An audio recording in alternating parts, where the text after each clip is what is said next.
Welcome to the inside of the 2025 Hyundai Sonata N Line. As you can see, there are a lot of styling cues in here. There's a lot on the outside, and we're going to cover all of those, and we're going to cover the most important new thing for 2025. So let's get rolling. Now, these 2025s are a carryover from 2024. There is nothing majorly different. There is one thing that is very important that we talk about, but we're going to get to that here in just a minute. But first, we're going to talk about some of the inline features on the exterior. And number one is going to be this front fascia. It looks really sporty. It's awesome. It's got a lot of air vents all across the bottom there. And you can see the lights are way down here low, but you can see really good at night. And then you've got that light bar going across the top. Looks really good. So here is the rear, and you can see you get quad tips back here with the N line. And you also get this spoiler on here. Looks pretty good. And of course, we have inline badging everywhere. You've got it here on the side, and we did see it on the front bumper and the rear bumper. And the next thing you get are these 19-inch alloy wheels. They're black with machine face. I think they're pretty cool. They're probably not my favorite, but they look really nice. And then you get the black mirror caps and black window trim all around the outside. Inside on the inline, you get the red trim around here. So you got red stitching here, you've got red in the vents, you've got the inline sport seats, and they are pretty comfortable with the red trim and red stitching. So you got more red trim going across here. You do have ambient lighting up underneath here. It's kind of hard to see. Down here, you do have the aluminum foot pedals. You also get a 12-speaker Bose stereo system. The most important update for 2025 actually happens in the back. And as you can see right down here, you have vents in the rear now. Finally, you get vents in the rear on the Sonata. Now let's conclude the inline features with talking about the engine and powertrain in this thing. The inline gets this 2.5 liter turbo inline 4-cylinder, pushing 290 horsepower and 311 pound-feet of torque with a 0 to 60 in 5.1 seconds. That's pretty quick for this car. You also get an 8-speed dual clutch automatic transmission. Your fuel economy is going to be 23 in the city, 32 in the highway for an average of 27 miles per gallon. Now, the only issue that I have come across is that these are only offered in front-wheel drive. You don't get the option of adding all-wheel drive to the inlines. Therefore, that 290 horsepower and all that torque, you kind of spin the wheels when you try to launch it. It does not put the rubber down very well. All right, now let's get a look at the trunk back here. It's a pretty decent size. It's not power lifted or anything like that, but you get about 16 cubic feet of space in here, and I think it works pretty well. Looks good in here. Let's see if there's anything underneath. Oh, here's the handle. Underneath, no spare tire, but you do have a tire kit and a little extra storage if you need it. If you like seeing and learning about new cars, go ahead and hit the subscribe button. We're really making a push right now to try to get to 10,000 subscribers. So if you're a watcher, but you haven't subscribed yet, please hit the subscribe button. You're gonna learn something, and I put up content every week. I forgot to mention that the color here is Portofino gray. And it is a really nice, dark, deep gray. Does have a lot of metallic flake in it. I'm not sure that you can see it, but it does look really nice. It is probably the color that I would choose on here. I really like the styling of this, especially with the side skirts. I think that just makes it look awesome. Really good looking car. Let's get on the inside and check out all the features in there. So inside, on the door panel, you've got a pretty much a black or dark gray interior in here, but you get all the red stitching For the inline, you got a nice piece of dark chrome going across here for the handle, all of your window switches and your mirrors. Nice deep pocket down here. There's that speaker for the Bose system. From over here, you do get these inline sports seats, as we mentioned earlier. Really nice. They're leather on the outside, and then they have a microfiber. I read microfiber in one place. I saw eco suede in another, but it feels like it's probably the microfiber more than it is the suede. You do have multiple positions along with your lumbar, and you can see the stitching on the steering wheel on the inside of it. Looks really nice. So let's hop in and take a little closer look. All right, so we can see that there's a Bose speaker down here in the door. Also, you got a glove box right here. It's actually a pretty good size. You got some carbon fiber look material right here. It's just plastic, but it makes it kind of look nice. And then you've got soft materials up here, and you got another speaker up here in the center.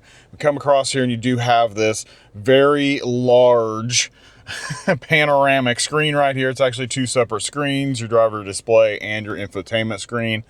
It's pretty nice. Over here, this right here is pretty interesting because it has a metal plate back there. So if you have anything magnetic, you can actually just stick it on there. So you can put notes on there. If your phone has a magnet on the back of it, you can probably just stick it right on there. So let's talk about this driver's display first. So on the left, you've got your speedometer along with your gas gauge and your distance to empty. You've got on the right side the RPMs along with your engine temperature. Down below, you have your temperature outside and the gear you're in, like we're in park right now. At the top, you do have your lights. So you've got automatic headlights, automatic high beams. You also have your driver assistance up here and speed limit sign up there also. In the center, you do have a menu here, and we can kind of scroll here. There's your oil temperature, your torque, and your turbo. I like that, having that on there. Your tire pressure. There's your trip since last reset, since refueling, and then current trip. Now, you do have a few pages that you can go through. So you can click the page button right here on the steering wheel, and then that's going to change what's going on up there in the center screen. There's a few that you can flip through, and then you can scroll through some more there in the center, I think. Not with that one. And you're back to your main screen. So you just got a few other little things that you can look at. We'll go through a few small things right here. All right, so you've got your navigation up here. The media is off, and my phone is not connected because it's outside of the car. You do get wireless Android Auto and Apple CarPlay in here. You got phone projection, voice memo, the weather, sports, valet mode, and setup. Inside setup, then you have vehicle, and we can go click on that. You've got your driver assistance, your drive modes, your active drive, sound, which is kind of nice. It just kind of puts the sound inside the car. Some people like it, some people don't. You can shut it off if you don't want it on there. Climate, your lights, your doors, digital key, and convenience. Under the driver assistance, that's going to bring this up, and then you can set up things how you would want them to work. Like I said, we're going to go more in depth in the tech dive video. All right, you got climate. A lot of this stuff is going to be things that you would set up, and then you just never worry and touch them again. There, we're going to go back out. You got Hyundai Pay. You got vehicle diagnostics, so it'll check your car just to make sure that everything is working okay. And that's what you got right there. Okay, we come on back, and you do have climate control right down here, which are touch. So you just touch them, and you can see they work really well. You can have a sound on or sound off. I like to have the sound on so you know that you're hitting the button, especially if you're not looking at them. But very simple right here, and you do have a lot of hotkeys for your infotainment system right across there. Here is the steering wheel for the Sonata. It kind of has a little bit, I don't know, I can't tell. It's not perfectly round. It makes it look like that it's almost kind of got a flat bottom, but not quite. So almost an oval look, I guess. I'm not sure. On the left side, you've got all your driver assistance features. Like I said, this does have highway driver assist, comes standard on here. There's your adaptive cruise, your lane centering, and then on the right side, you have your voice recognition and your stereo controls and volume. In there, you also have a favorite button that you can set up, and down here at the bottom, you've got the N. And from here, you can look over and see the gear shift right inside here. So this is pretty simple to use. You turn it down to go into reverse. Once up goes into neutral. Same with the drive, or one down goes into neutral. And park is on the end. And there you go. Also, look at the steering wheel. You can see the stalks pretty well in here for your headlights and for your wipers. So you have two USB-Cs in here. Now this one's pretty cool because you can have it on just to charge your phone, or you can have it to connect to the infotainment system and charge your phone at the same time. And then this one is just normal. And then over here you have a 12-volt plug. And then you have a wireless phone charger right down here. Come on back here and you do have your drive mode selector. So we'll see what we got there. You got sport, my drive, and normal. That's pretty much it. We'll go ahead and leave that in sport for now. You do have a little compartment right here also. I like to set my cell phone in there. I don't know if that's what it's for, but that's what I use it for. You have auto hold over here, and then we've got your cameras. So there is your backup camera. Got a little bit of glare on it, but it is pretty clear for the most part. You have a few different things you can look at. That's looking down at the back. And then you've got this little wide, and then you've got a wider angle for the back. Come on back farther. You got two cup holders right here. And then you have this center armrest, and it's pretty nice, actually. It's really comfy having your arm sitting on that. Open it up, and you have a little compartment down in here.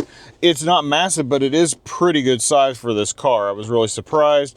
It's about forearm depth, somewhere in there, but you can store plenty of stuff in there. This one also was equipped with the panoramic roof. And it does have a sunshade, and it's actually pretty quick. Some of them are kind of slow, but that one, yeah, it really moves. No waste of time. And look at there. There's your moonroof that opens up also. So that's everything in the front. I think it looks really nice in here. I was really impressed, and I've enjoyed driving it. I actually could see myself driving this every day. I am 6 foot tall. I'm going to go get in the back now and see how much space there is back there. All right, let's check this out. Well, that door opens pretty wide. You shouldn't have any problem getting kids and car seats in and out of here. Driver's seat is in my driving position, and yeah, that's really good. There's probably 3 to 4 inches of space right there.